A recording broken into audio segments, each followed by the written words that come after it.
So if you're new here, welcome. My name is Richie, and this little space is for football as I see it, as I feel it. This isn't the world of polished pundits, sound bites, and clickbait. This is a view from my chair. This is football from the perspective of a lifelong disabled fan who has lived and breathed every kick, screamed at every TV, and felt the weight of every single defeat in a way that is maybe a little different. As a disabled supporter, match days are more than just 90 minutes of entertainment for me. They've always been a lifeline, a weekly anchor in a world that can often feel too heavy, restrictive, and isolating. When you can't just jump up and down, when you can't pace the living room floor with nervous energy, when you can't run onto the street and celebrate with a primal scream, the emotions of the game, both joy and despair, tend to sit with you. They reverberate, they linger. So when I talk about the toughest part of being an Arsenal fan, I'm not talking about abstract tactics or transfer theories. I'm talking about moments that have generally physically hurt, the kinds of moments that settle deep in your bones and stay there, especially when you just can't get up and shake them off. The moments that echo in the quiet of a long room after the final whistle. Today, I want to take you on that journey. We'll walk through the heartbreaks that leave permanent scars. We'll confront the endless frustrations with the men in suits who run our club. We'll dissect the gap between our sky high expectations and the often brutal reality. We'll explore the emotional roller coaster and how, from my perspective, disability adds another invisible layer to that ride. And finally, after all that, we'll try to answer the ultimate question: why, despite all the evidence, all the pain, do we still love this club with every fibre of our being? Let's start where every modern Arsenal story seems to begin, with the pain we all know too well. If you like this video, please share, like, comment, subscribe. Big Sunday show every Sunday. Quiz, get involved. Go to In the North Bank and jump into it. Register, and then on the Sunday. Come and join the quiz. You'll have brilliant fun. Let's get straight back into this. Being an Arsenal fan isn't just about supporting a football club. It's a full-time emotional job. It's an unpaid, all-consuming, lifelong contract you sign in your heart, usually without reading the very, very fine print. There are no holidays, no sick days, and for huge parts of the last 5 decades, you're just left staring into the middle distance, wondering why on earth you signed up for this peculiar brand of beautiful suffering in the first place. I'm 54 years old. I've been a Gooner since 1978. Or uh, I'm a disabled Gooner, and for me, this club, this beautiful, frustrating, maddening, glorious club, has been more than a hobby. It's been a constant. I've seen it all. The dizzying champagne-soaked highs, the gritty glory of '89, the sheer breathtaking art of the Invincibles.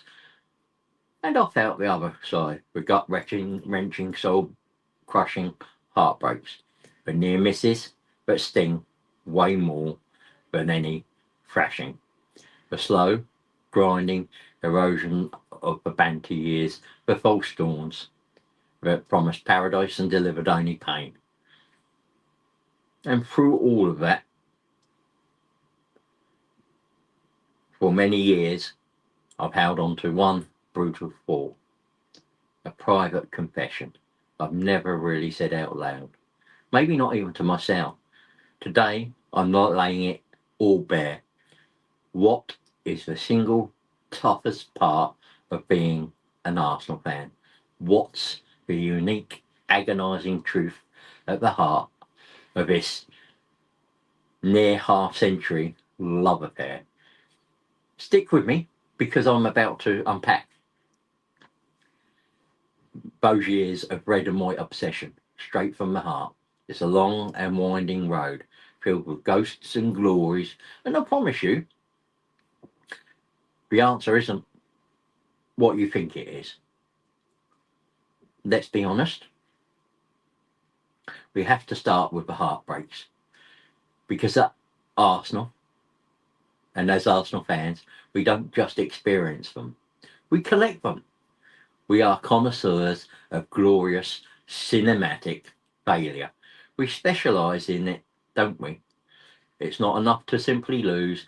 We have to lose in the most poetic, gut-wrenching, hope-shattering way imaginable. There is no greater exhibit in this museum of pain than Paris, Wednesday the 17th of May 2006, the Champions League final. Our first, the peak of everything Arsene Wenger had built. We were there against Barcelona. For a fan who'd seen the barren years, this felt like the summit of the mountain. Destiny was in the air. We'd gone through the knockouts without conceding a single goal, a masterclass against giants like Real Madrid and Juventus. We weren't just happy to be there, we were worthy contenders. The game starts, the tension is unbearable, and then, just 18 minutes in, the moment that defines our modern history. The ball over the top, Samuel Eto'o is through, and Jens Lehmann, our Titan in goal, comes rushing out, who brings Eto'o down. Just outside the box, the referee, Terj Haig, blows his whistle, killing the play instantly. Split second later, Ludovic Gieli would have tapped the loose ball into an empty net, but the whistle had already gone. The ref pulls out a red card, Lehmann is gone. First player ever sent off in the Champions League final. 18 minutes in, the dream is already a nightmare. Robert Perez, the artist, the legend, is sacrificed for a substitute keeper, Manuel Almunia, his final game for the club, ending not with a flourish but with a slow, tragic walk to the sideline. Despair, utter, abject despair. But then comes the Arsenal signature, the thing that truly defines our pain, the hope. 37th minute, a free kick, whipped in by the king, Thierry Henry, and rising like a colossus is Sol Campbell. He meets the ball with his head, a powerful, thunderous connection, it flies into the back of the net. 1-0 to the 10 men of Arsenal. The eruption, the sheer unadulterated pandemonium in pubs, in living rooms, and especially in my living room, all over the world. Gooners were losing their minds. For one glorious, fleeting moment, you didn't just hope. You believed. You believed with every ounce of your being. Is this it? Can we actually do this? We're going to beat them with 10 men. This is our story. This is our history. For the next 40 minutes, we fought like lions. We scrapped for everything. Henry had a chance, a one-on-one to make it 2-0 and seal it, but Valdez saved. The margins, always the damn margins. Then, on the hour mark, Barca make a change. 30-year-old Swedish striker named Henrik Larsson, who would become the protagonist of our tragedy. His introduction changed everything. 76th minute, Larsson's clever touch plays in Eto'o. Goal, 1-1. The heart sinks. The belief phrase. You can feel the inevitable wave coming. 4 minutes later, 80 minutes on the clock. Again, it's Larsson. A sublime little flick puts in the most unlikely of goal scorers, a right back, Giuliano Belletti. He shoots through Almunia's leg, 2-1, and that's it. Over. The dream is dead. You're just left sitting there, empty, numb, silent. That is Arsenal's core signature. We don't just lose, we are made to believe first. We are hoisted to the clouds, shown the promised land, allowed to taste it before it's ripped away in the most brutal fashion imaginable. As a disabled fan, I couldn't pace the room. I couldn't go for a long walk. I couldn't hit a pillow. I just had to sit there, stewing in that silent agony, replaying every what if. What if Lehman had stayed on his line? What if Henri had scored? It's a unique kind of torment. That night in Paris set the tone for so much that followed. It was the blueprint for a new era of exquisite failure. Remember the 2011 League Cup final? Our chance to end a 9-year trophy drought. We were playing Birmingham City, a team that would be relegated that very season. A formality. We were overwhelming favourites, and for 88 minutes it was a tense 1-1. Then in the 89th minute, a long, hopeful punt upfield from their keeper, a nothing ball, a simple catch for our keeper, Wojciech Szczesny, but Lauren Koscielny, for some reason, tries to clear it. A moment of catastrophic miscommunication. The ball bobbles, spills from Szczesny's grasp, and falls directly to Obafemi Martins, who taps it into an empty net. 2-1, game over, a trophy, our trophy, handed over through a moment of sheer farce. It's a pattern, a recurring pattern, a nightmare, and it's pain, sharpened by the memory of what we once were. The 2003 fall season, it feels like a myth now. Played 38, won 26, drew 12, lost none. The only team in the Premier League era to go an entire league campaign unbeaten. We didn't just win the league, we achieved immortality.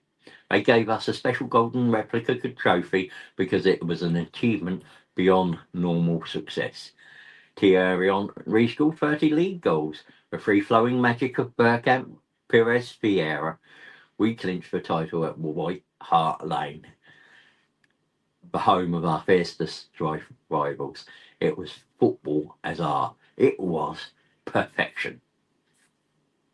But what happens to that perfect golden memory? It becomes a stick to beat us through. Every failure since is measured against it. Yeah, but you haven't won the league since that golden generation. For all its brilliance, still left the Champions League on the table. The exit to Chelsea that same season still stings. It's the what ifs that haunt you. For me, those highlights are a form of escape, my happy place. But the joy is always tinged with the melancholy of what came after. The slow decline, the feeling that we flew too close to the sun and have been falling ever since. This pattern of pain isn't just ancient history. Look at the 2023-23 season under Mikel Arteta. A new, young, vibrant Arsenal, playing football that reminded us of the old days. We were top of the league for 248 days, 8 points clear at one point stage. The belief was back. It was real. This is it. We're finally back. And then, April, a 2-2 draw at West Ham after being 2-0 up. A shocking 3-3 draw at home to bottom of the table Southampton.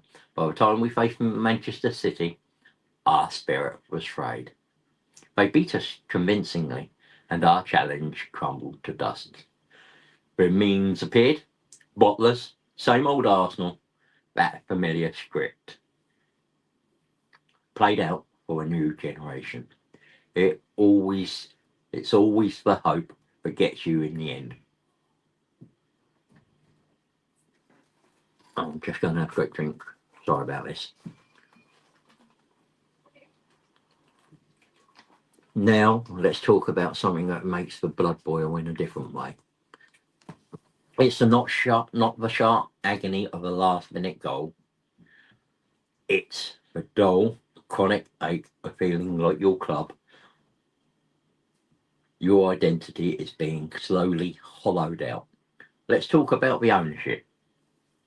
For so many of us, the spiritual heart of this club will always be Highbury. It wasn't just a stadium, it was home. Intimate, historic, soulful. You were so close you could hear the players breathing. It had soul baked into its foundations. Then came the move to the Emirates Stadium. We were sold a vision, a necessary step for a long-term gain, they said. The promise was that this magnificent new stadium would give us the financial firepower to compete with the new giants like Chelsea and Manchester City. We would be at Europe's top table for good.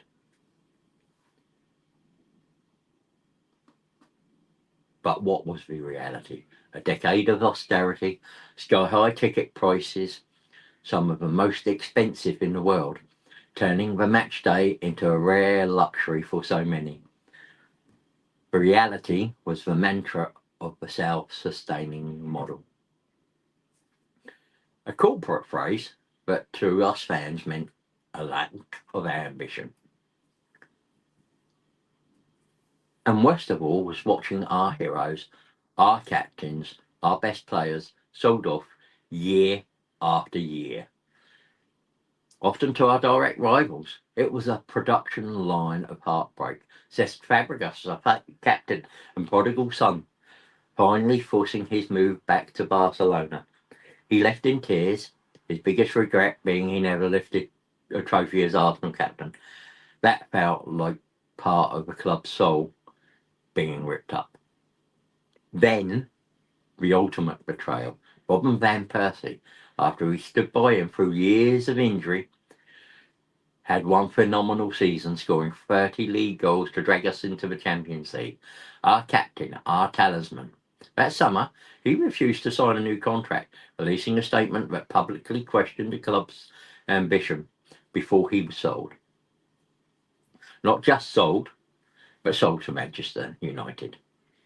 To Sir Alex Ferguson.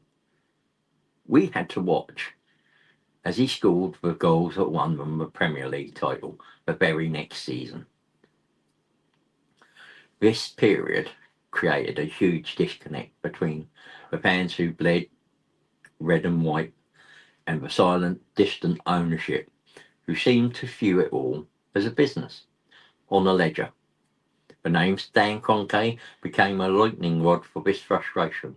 Silent Stan, an owner who rarely spoke, rarely attended games, and seemed to embody this detached, purely financial approach. The protest started, banners and chants of "We want our Arsenal back" and "Kroenke out" became a regular feature. It wasn't just about losing anymore. It felt like a fight for the very identity of our club. It felt like identity theft. We weren't the lifeblood, we were customers. Sorry. Then came the ultimate insult, the European Super League. In April 21, the news broke that Arsenal was a founding member of a closed shop breakaway league, a project that would have destroyed competitive football. The outrage was volcanic. Thousands of fans gathered outside the Emirates to protest not just the Super League, but an ownership that could so fundamentally misunderstand what a football club means to its community. The club quickly backtracked and apologised, but the damage was done. It was the starkest proof yet of a gulf between the boardroom and the terraces. It confirmed our worst fears. As a disabled fan, this sense of commercialisation hits especially hard. Football is a vital source of community, but every price hike, every push towards premium experiences makes that connection harder to maintain. The cost of tickets, travel, logistics, it all adds up. It can make you feel like you're being priced out of your own family. When the club preaches Victoria, Concordia, Credit, victory through harmony, you feel a bit of irony. We are the community, yet so many of us feel sidelined. My mobility already limits my ability to physically join protests. The only outlet is to shout online, which feels like screaming into a hurricane. It's an isolating, grinding pain, feeling like you're losing what you love. Not in a 90-minute battle, but in a decade-long war of attrition. Next, we have to talk about the eternal torture chamber of the Arsenal fan. And that is the massive gap between expectation and reality. We are not just any club. We are Arsenal. The name itself carries weight. It evokes images of marble halls, cannon crests, and dominance.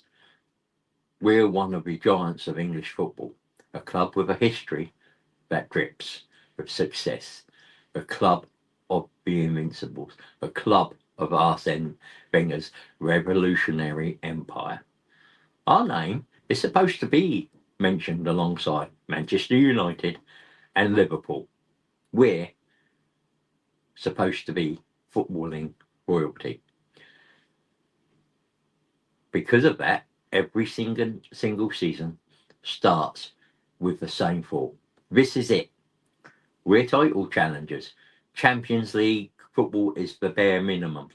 We should be winning trophies. This isn't arrogance, it's the expectation baked into our DNA from a lifetime of supporting a club of our stature. But what has been the brutal reality for much of the last 20 years?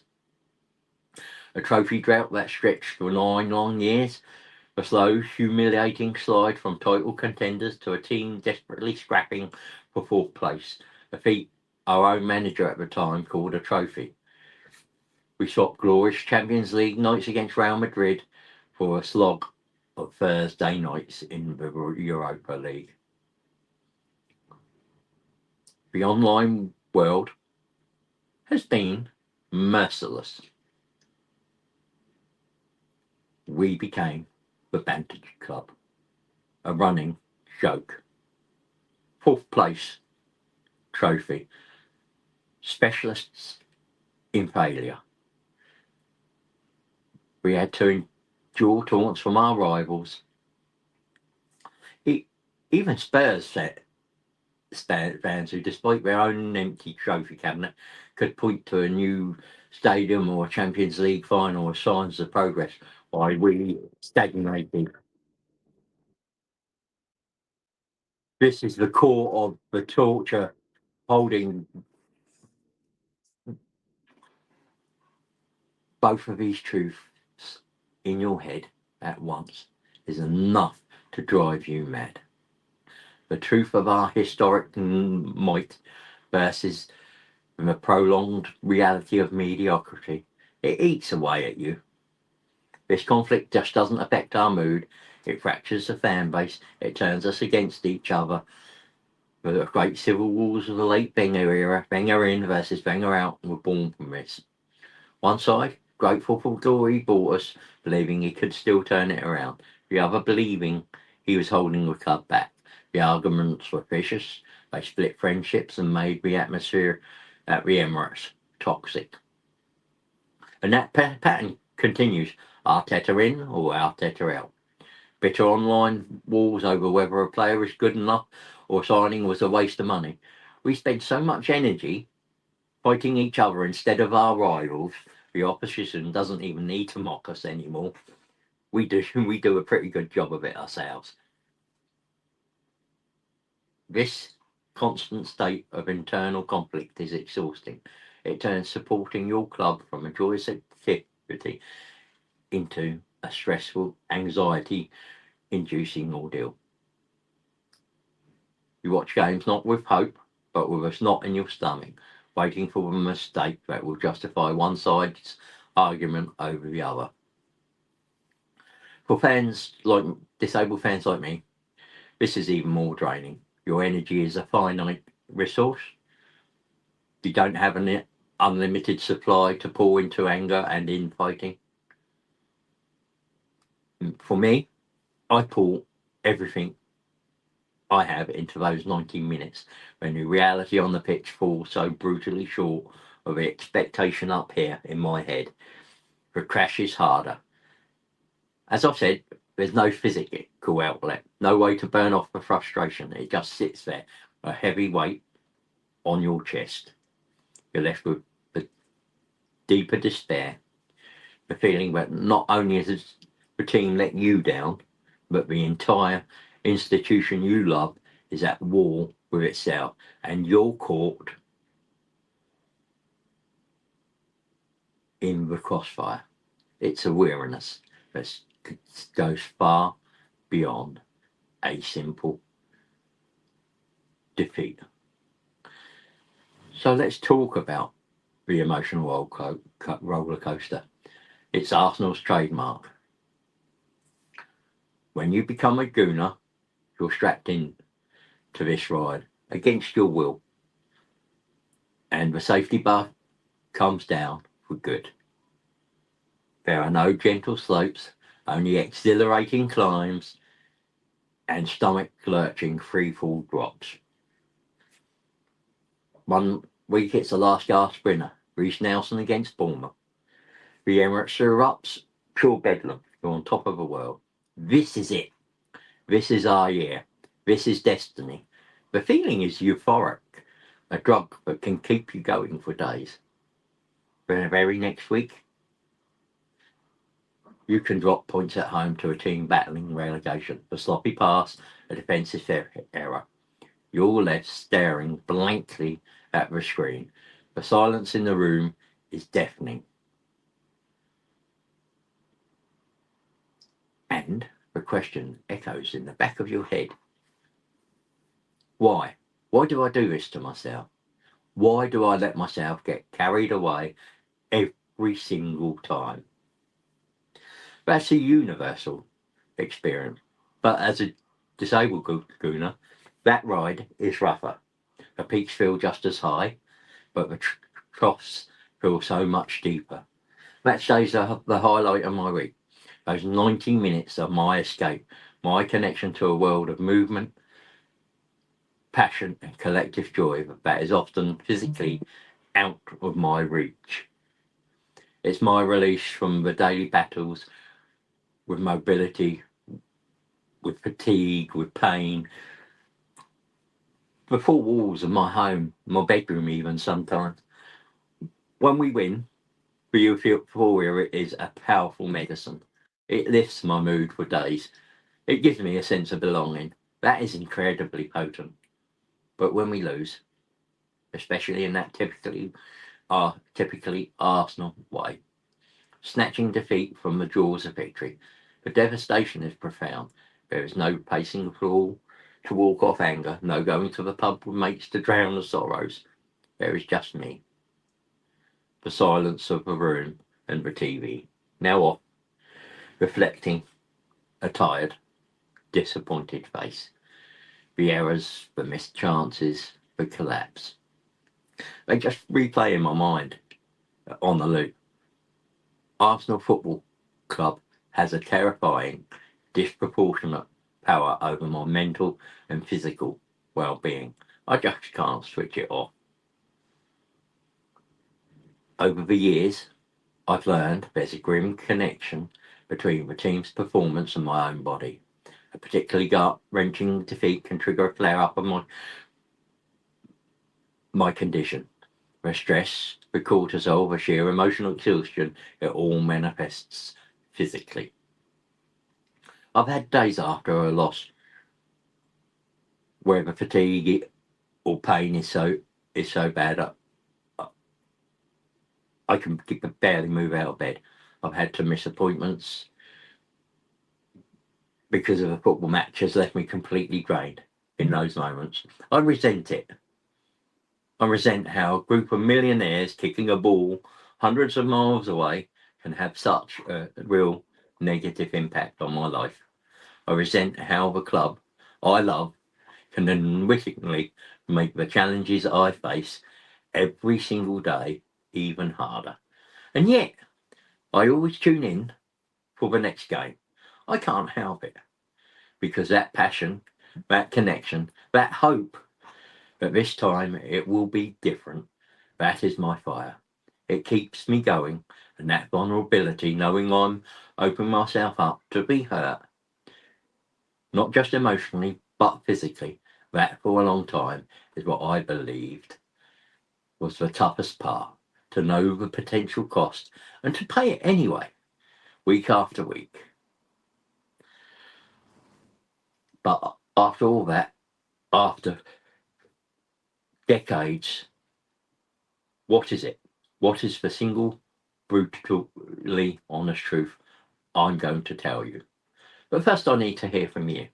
For all the Gooners watching, what has been your single toughest moment? A match, a player leaving, a moment of boardroom betrayal? Drop it in the comments. Let's make this the biggest Arsenal therapy session the internet has ever seen. We're all in this together, right? The confession. After nearly 50 decades, after the trophies and the droughts, after Paris and Old Trafford, after the Invincibles, and the banter years, after Wenger and Conke, I can finally say it. The single toughest part of being an Arsenal fan, it's not the heartbreak, it's not the defeats, it's not the ownership, it's not the banter from rival fans. The single toughest part of supporting Arsenal Football Club is the beauty. It's a beautiful, exquisite, intoxicating way we play the game when we're at our best. The one-touch passing, the free-flowing movement, the moments of genius from a Bergkamp, a Henry, an Ozil, a Saka. The moments when the team clicks and produces football so sublime, it becomes art. That is the real poison. That is the true source of all our pain. Because it is that beauty that gives us hope. It's that beauty that makes you believe every single time that this team is special, that this team is capable of winning in the right way. We don't just want to win, we want to win with style. We are addicted to the aesthetics of our own football. And so we watch them build these beautiful, intricate sandcastles. We admire the patterns, the technique, the artistry. We fall in love with the process. And just as we stand back to admire the finished masterpiece, that tide comes in and washes it all away. We're left on the beach, heartbroken with nothing but the memory of how beautiful it was for a fleeting moment. That is the cycle. The beauty creates the hope, and the hope is what kills you. If we were an ugly team that just ground out results, the losses wouldn't hurt so much, but we're not. We are the club of the Arsenal way. We are the club capable of producing a moment of pure magic that pulls you right back in. It's the conflict between the club's soul, which is the artistic, and its body, which has so often been brittle. It's knowing we are capable of football in perfection and watching us repeatedly fall short to a lack of skill, a moment of madness, or a crisis of confidence. It's the curse of being Icarus. forever flying towards the sun on wings made of the most beautiful feathers, only to feel the wax melt time and time again. So, you're probably asking, after all that, why not quit? We don't renew the season tickets, we buy the new kits, we obsess over transfer rumours, we celebrate every goal like it's the first one we've ever seen. Why? Because that beauty, for all the pain it causes, it's also the reward. It gives us moments of pure, transcendent joy that fans of more practical, cynical clubs may never get to feel.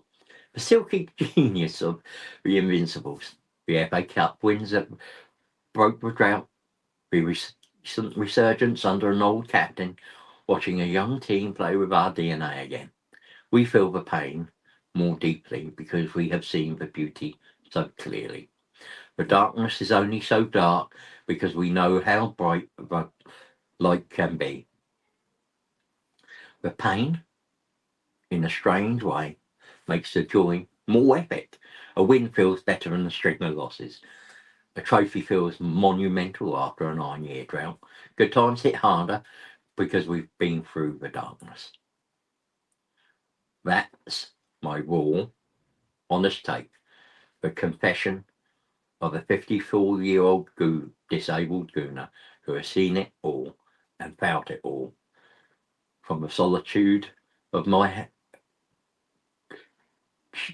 of this chair, of this house for my bed, it's our pain. And after all this time, I wouldn't trade it for anything. Though God knows, I would love another damn league trophy, a Champions League trophy, or an FA Cup, even a League Cup. If you made it this far, thank you. If you have enjoyed this video, please smash that like button, subscribe for more real talk Gooner vibes, and share it with a fellow fan who will understand. Thanks for watching. Take care of yourselves, especially if you're fighting your own battles alongside the teams. And as always, come on you Gunners!